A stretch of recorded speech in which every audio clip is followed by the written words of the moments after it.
Hey everyone, welcome to Dreadnought Mondays. Thanks for tuning in. Today I'm joined by Garrett Goggins. Garrett, thank you for taking the time to be here. I appreciate it.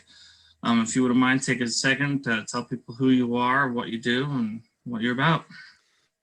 Yeah, absolutely. First of all, though, thanks for having me. It's a great pleasure to be here. And my name is Garrett Goggins, and I am what most people would refer to as a mindset coach, but I categorize it just a little bit differently, and I call it mindset engineering, just because what we do is try to understand what the life is that you want, that end result, and then we try to engineer your mindset and taking away things that aren't producing the results that you want or that aren't conducive to that end result, and just re-engineering the whole thing. So that's pretty much what I do in a nutshell. I also own or co-own a web design company. So that is I actually have a doctorate in computer science, and so that's my techie geeky side is in web development. But then my touchy feely side is in the is in the mindset coaching. So Awesome. You got your hands full there. yeah, that I do. Oh, and you also host a podcast as well. I do. Yeah. So I host a podcast called Moving Upstream Without a Paddle. And the whole idea with that one it's really based on the mindset piece. It's that, when we have goals, dreams, or aspirations in life that we're trying to achieve, a lot of times people feel like they're, going against the grain or going against the flow, or, we have this idea that we take 2 steps forward and 3 steps back. And it just seems like, when we go after this, it's, it's energy intensive. It takes a lot to really accomplish it. And so I've actually heard people say many times that they feel like they're moving upstream without a paddle. Just meaning that, when you're in a rowboat and you don't have paddles, you're not going anywhere. You're definitely not going upstream. It's actually just going to push you backwards. But I wanted to flip that, because in life, things are all really about perspective. So when you have the proper mindset, when you're doing things in this way where you're releasing the negative aspects of life, and you're reprogramming your habits to be more in line with the goals that you want, the idea is that you just become the flow of the stream, and you can literally go up that stream with no paddle needed. So it's just really a play on words for just having and developing the right mindset for success. Absolutely. And, the mindset is a very pivotal factor in anything we do. You said a couple things in your introduction that I want to touch back on, and then we'll jump back to mindset and the podcast and things like that. And one, when you phrase it as mindset engineer, how do people react to that and stuff? Because when I hear engineer, I think buildings and bridges and this, that, and the other, but I don't associate it as much with mindset. Right. Well, there's the 2 trains of thought. So there's the ones that look at it exactly like you do, but then once I explain it, it sort of starts to make to make sense. And really, if you look at engineering as well, because if my degree is in computer science.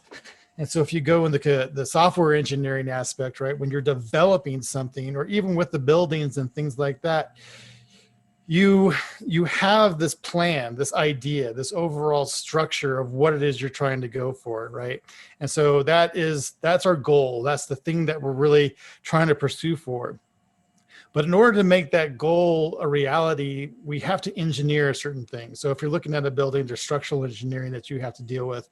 And that's really taking the foundation of what we need to build the house, or to build the building, or to build that. And then you go into electrical engineering. So there's an engineering aspect that we want to light things properly. We want to do this properly. So in the mindset aspect, if we're taking our end goal and we're saying, all right, cool, we want this to be our end result, but then we have to go backward and say, what are the aspects of life that I need to be or need to obtain to make that end goal a reality? So if you are looking to be like a CEO of a company, but you're not in the right mindset to be a CEO of a company, we have to kind of say, okay, well, what are the things about you that needs to be adjusted, that we need to tweak and plan differently? Like, and what habits are you doing that are holding you back? So then, just like with engineering, we're making the foundation stronger. We're removing some of the soil that's not the bad soil that we can't use to build a strong foundation, and we just go from there. And then we build the life that you want. Does that make sense? Does that clear it up a little bit? Yeah, and it ties so well with, it's relates so well. You can use that analogy so well, so many things, because like you said with the stream, you may seem like you're going backwards, or you use also take 2 steps forward and 3 steps backwards. Mm-hmm. When building a building, you drive by, you see a tall skyscraper and stuff, whatever, several hundred feet in the air kind of thing. But what you don't always think about is how far down they had to dig the footing of that foundation. Right. So it seemed kind of backwards, if you will. They're digging down to go up. Right. Exactly. Because if they didn't dig down and get that proper footing, that foundation built properly and correct, then that building would never make it. Yeah. Well, the end result they wanted. Yeah, exactly. And really, I think even if you look at the mindset piece and as more as developing software, because when we're talking about the mind, it literally is a supercomputer, right? And so we go through life in from 0 to 5, right? We're developing what we're going to call this programming.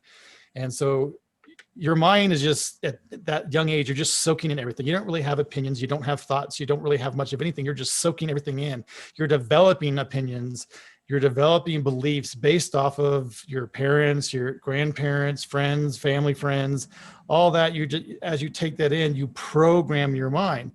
But then if you were to be interjected into a different family who had a different belief system, does that make their belief system wrong? No, it's just a different program. So if we want to do things in our life that's differently, we just readjust, we just re-download or download a new program into the mind. And that is another aspect of engineering. So yes, when it comes to the foundation, and you can even combine the two, because we have smart houses nowadays too, right? So we can build this foundation that has the right rooms and everything is great for the house. But then there's the smart part of it, the smart home aspect of it, that really you can program inside the mind. So everything in mindset is going to be in your physical form, in your mental form, health, spirituality. Mindset it encompasses all of those avenues. So really, when you look at that as engineering, you're basing it on this entire being, the entire structure, internal, external, the wiring, every aspect of it. And so, and I geek out on it, because I think the mindset is just so intriguing, the way we think and how we do things because of those thoughts.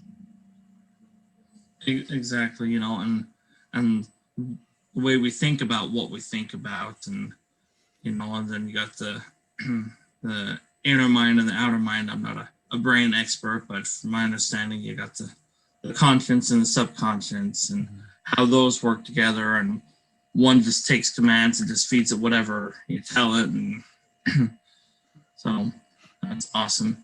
And jump back to your podcast. What kind of response have you had on that from your listeners, from your guests, and how has it helped you in your own mindset journey as well? So the podcast, and actually you were a guest on there, and your episodes should be actually being released to the podcast here coming up soon. But So I think what the guests, what the listeners get out of it is, and I run it like kind of like how you run yours. Actually, a lot like what we're doing here is we're just having these open conversations and sort of just letting the thing happen the way it's supposed to happen. But I get the guests on there like yourself that you have this background in finances, and you bring this thing to the table because again, mindset is 95%.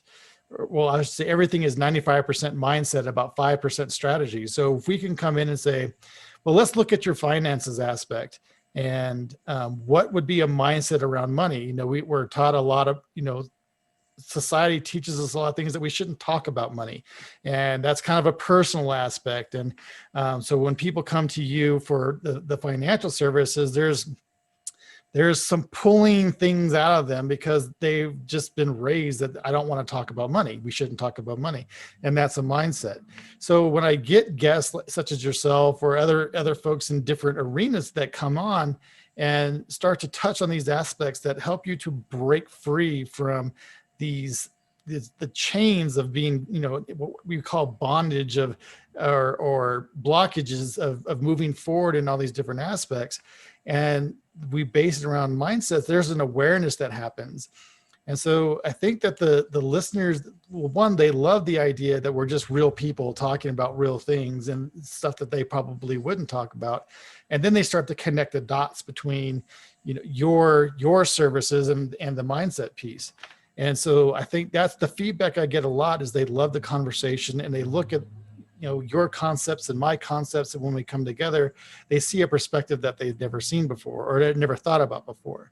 Now for myself, I literally started the podcast wanting to deliver this mindset message because I'm so passionate about it.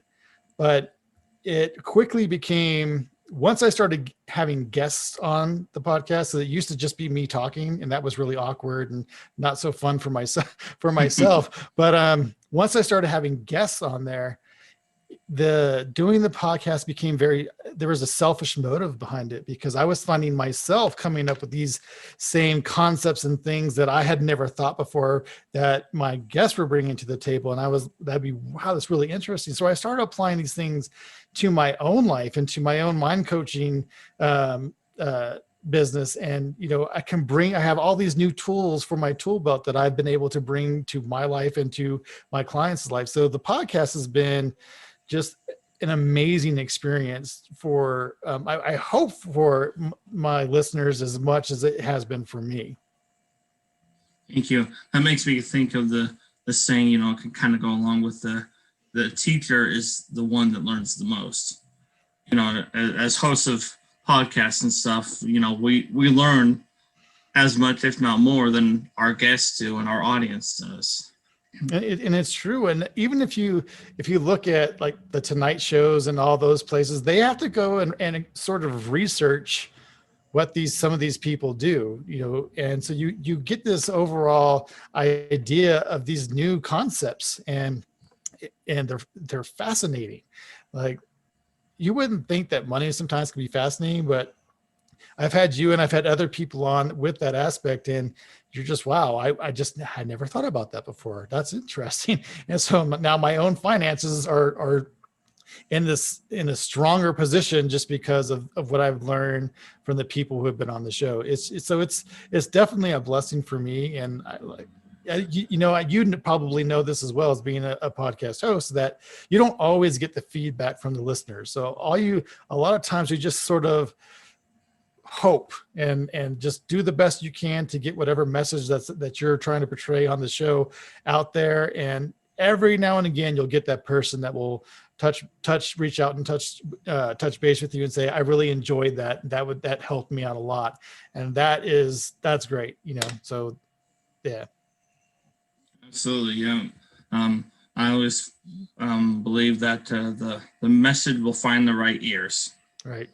We may not see it or know it or hear about it, but the right message will find the right ears.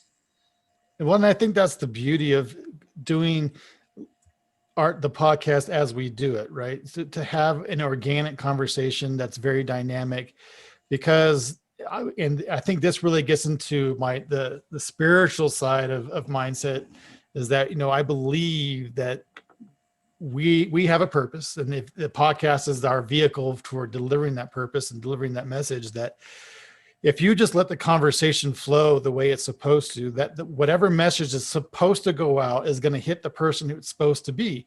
And that may not be the people who are listening right this very second. That could be someone down the line who finds your episode and hears it and goes, oh, that's exactly what I needed. And so that's the beauty of this platform, is we may not necessarily be reaching the person we're supposed to right this very second. It could be someone that's way down the line in the future. And I just love that idea and that concept. So that it really is that, like you said, that message is going to get to the person who's supposed to get to. Exactly.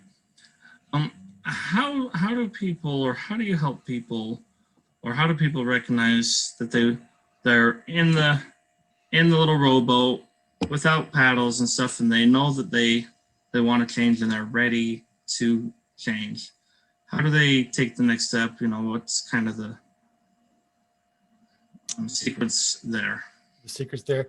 So a lot of people feel the idea is they feel stuck, like they're really going for something, but they just don't know how to progress forward.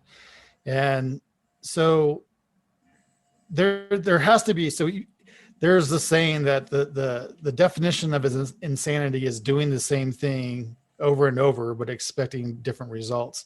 So what we have to do is say, okay, well, what you're doing is not producing the things that you want. So, but why is that?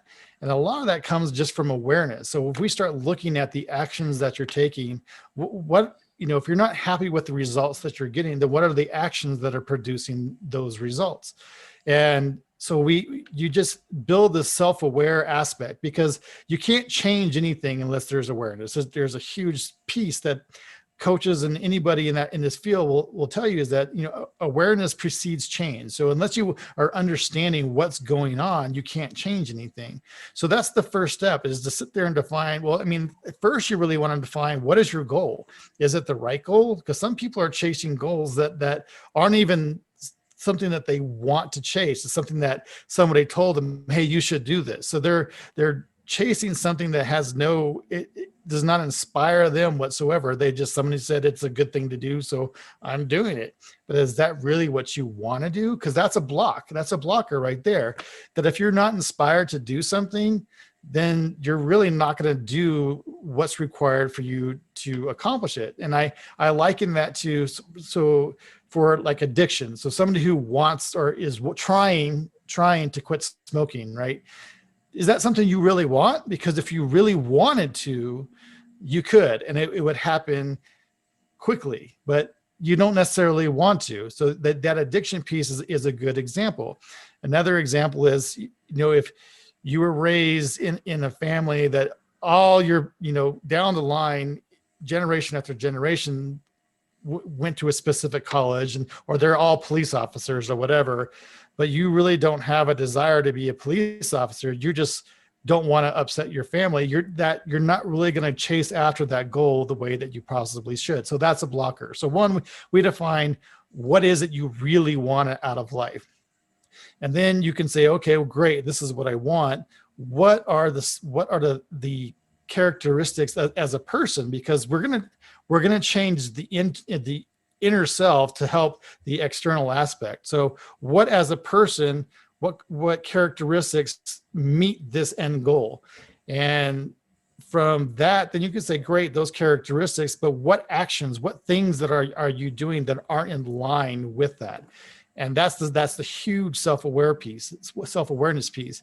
But what we're doing is all habitual. And I don't think a lot of people understand that as you go through life, you're chasing goals, the things that are holding you back are your habits, because we do everything we do is habitual.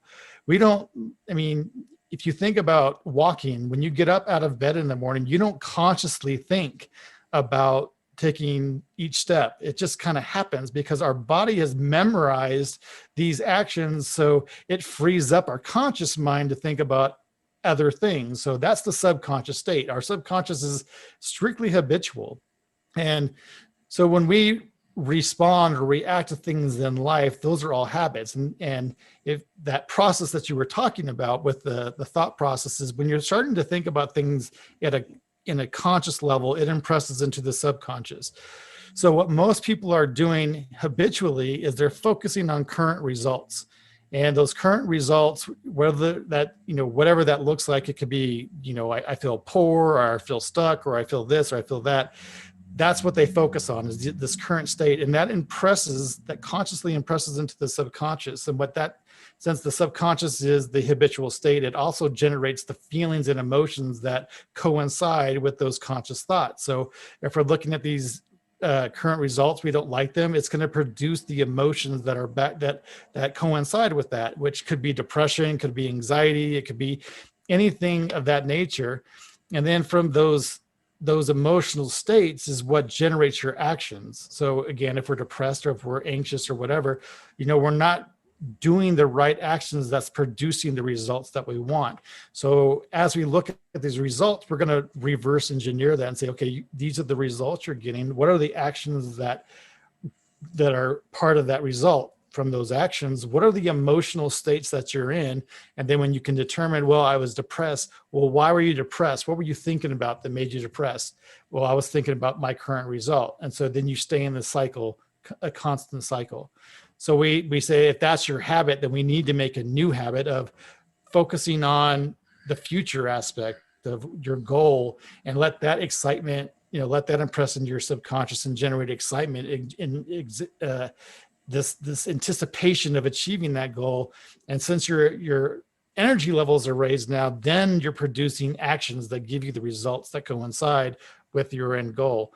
And that's really what the whole process is. But it's a big process, because we've built these habits for years, right? You don't just well, you can, if you have a huge belief system, you can change a habit pretty much instantly, but that's the work, is really kind of saying, all right, well, let's do exercises and things to shift your habitual mindset, that those thoughts that you're constantly thinking about, and focus it in on something else. So that's, long story short, that's pretty much the idea of what we work on.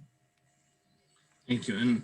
And I've lived that personal example of those habitual habits, producing those same results and stuff, and that cause a habit, that cause a result, that cause a habit, or whatever. Right.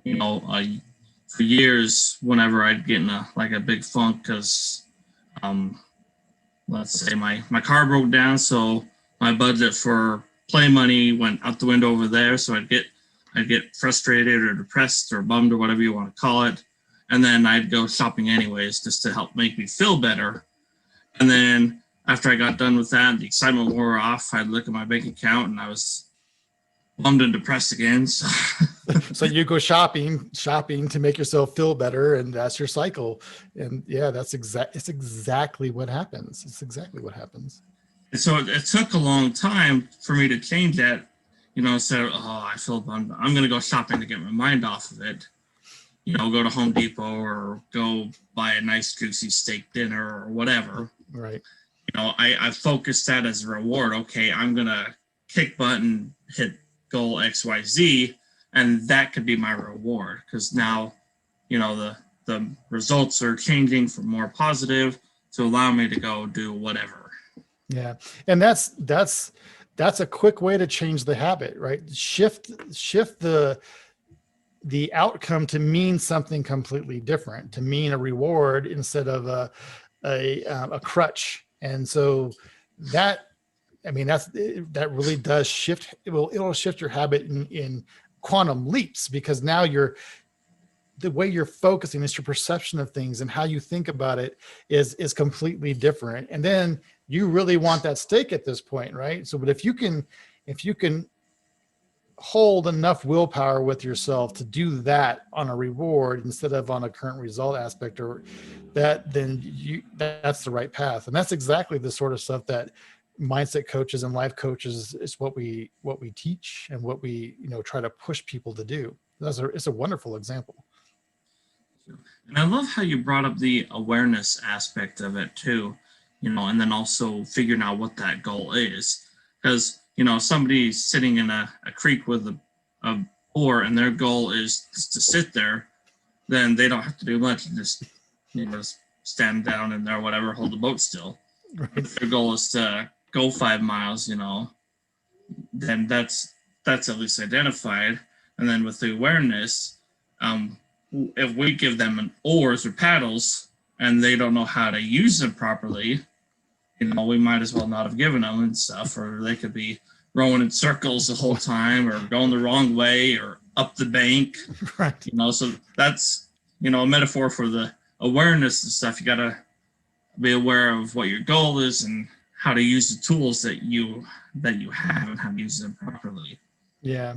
Well, that's how you brought that up. Yeah. And what's funny is that since we're using the boat metaphor, what's funny is that people are looking for their paddles, but there's a motor right behind them. All they have to do is start it and they can propel themselves. So it's very interesting because we all have tools inherently. Like, we were built to do things, right? As humans, we just have these powers that we don't ever tap into.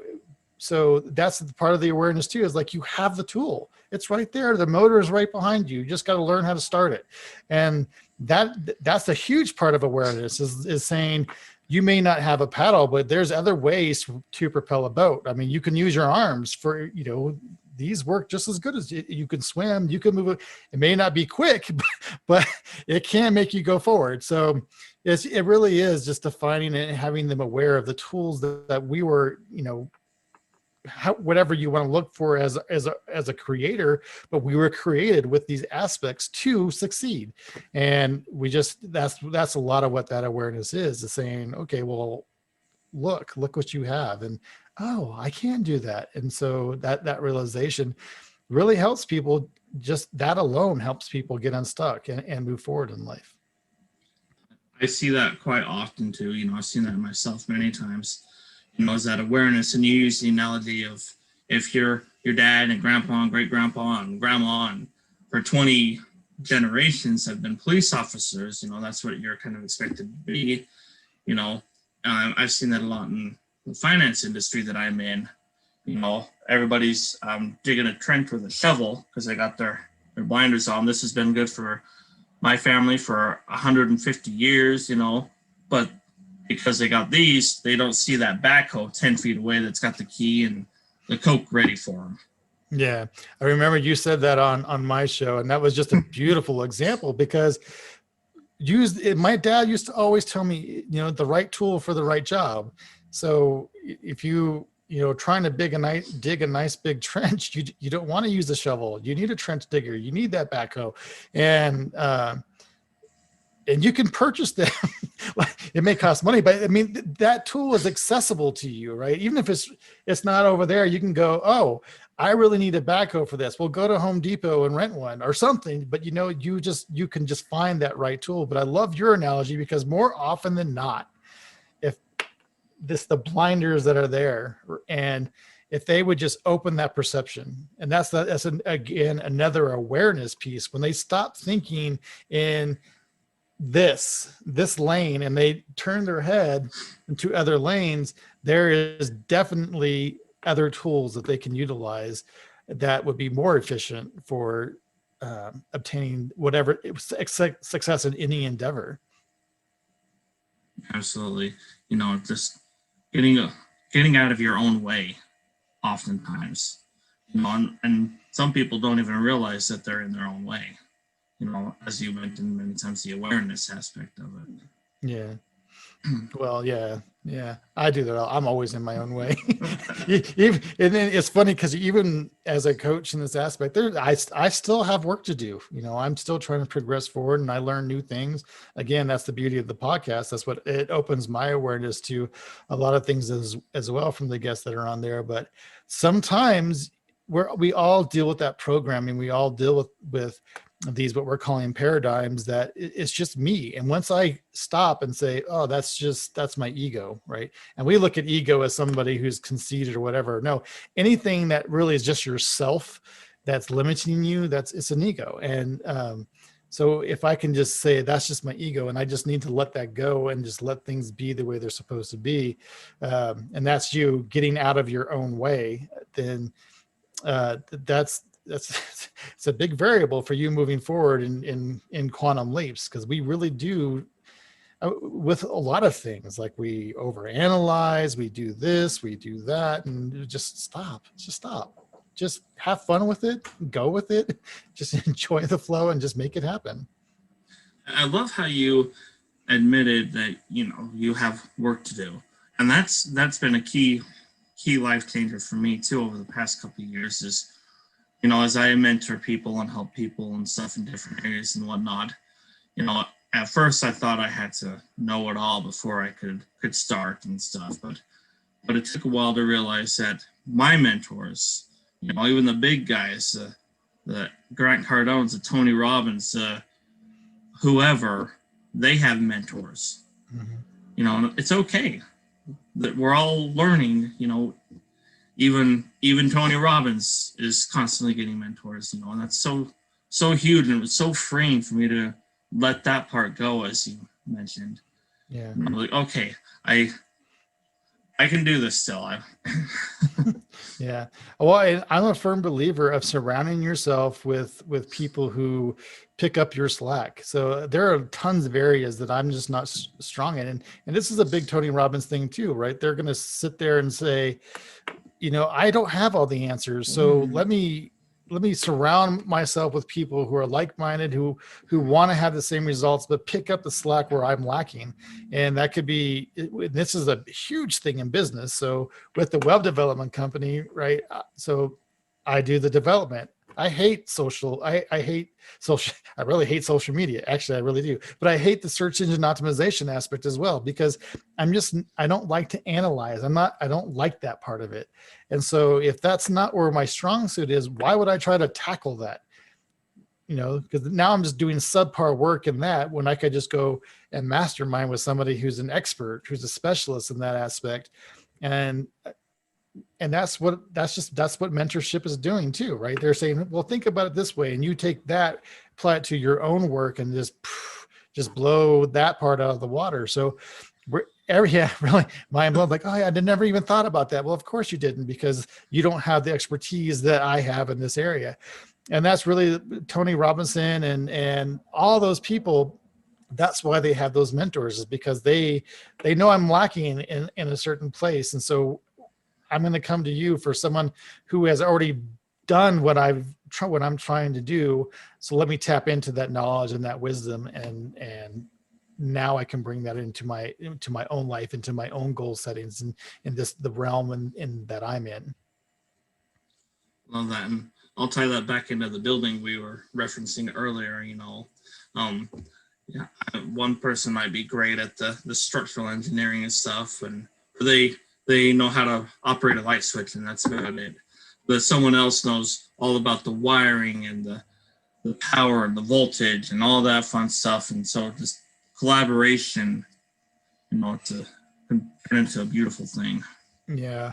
Well, I used in a past life, I used to design. I actually used to design houses. I was in architecture, and we would build the structure, but we'd always go to people for the work, right? And so the electrical part is really, it's a great example, because we knew code wise that we were supposed to have a light switch and it's a certain place, and outlets at 6 feet on center, or blah blah blah. We knew what all that was, but we had no idea, to get power to that light switch, to get power to the electric thing, I needed a box that's going to produce so many volts and this and that.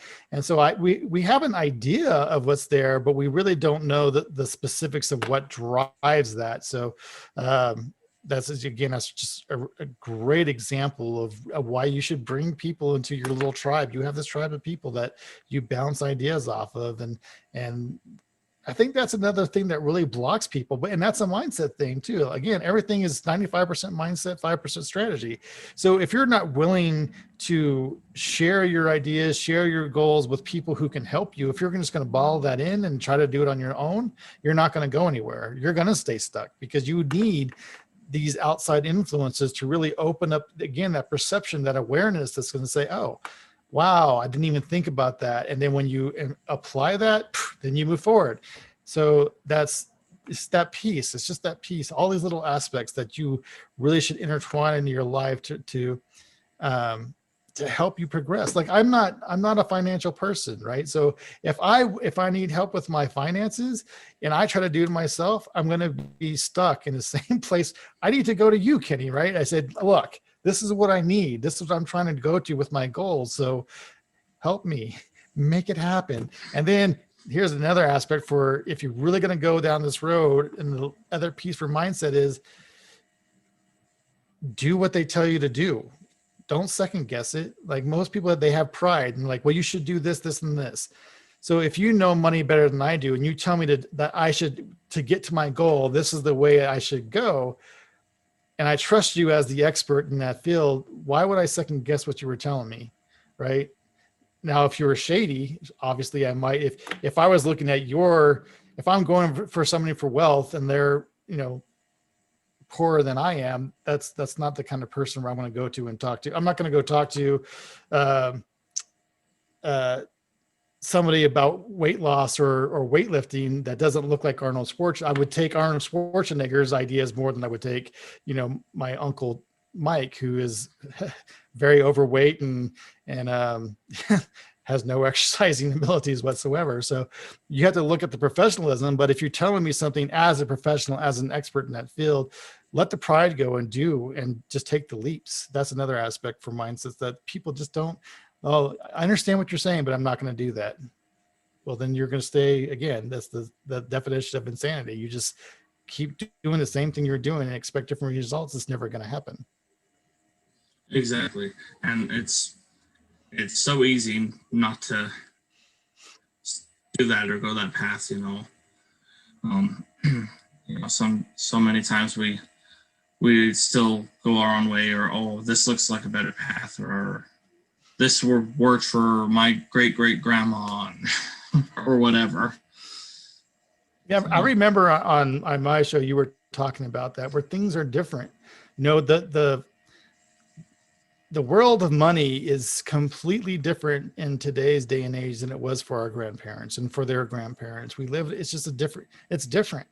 And so we need to stop thinking that the way, mom and dad and grandma and grandpa did it are the ways that are going to work today, because it's just a different era. And so really those ideas don't always just fly. Well, it's the way we've always done it, but is that the best way? I mean, it might work, but is it the best way? So that's another aspect to take into account. And I remember you were talking about that on my show with when it comes to finances, and it just made so much sense. There's the way you invest today is different from the way they invested way back in history, right? Absolutely. The factory that Henry Ford started does not look the same today. Exactly. That's the very valid point. Very valid point. Well, Garrett, again, thank you so much for taking the time. Where can people reach out to you if they wanted to learn more, mentor with you, connect with you? Where can they find you? The best place is on Facebook. So it's the Dr. Garrett Goggins Facebook page. That's the best place. And that's really where all the podcast videos and that's where a lot of training, where people really, if they really want to get into it, they can connect with me there. They can go to GarrettGoggins.com. That's another place. And I actually there's a free ebook on there that kind of talks about the three foundational principles for a successful mindset. So that's the secondary. So those two places are really where I frequent the most. So. Awesome. And we'll put those in with the description as well. So thank you for sharing that. Again, thank you for taking the time to be here, and everyone tuning in, as we mentioned, either now or in the distant future or whenever. Thank you for taking the time to tune in and stuff. And please feel free to reach out to us and let us know how we can help you. Dread no Mondays.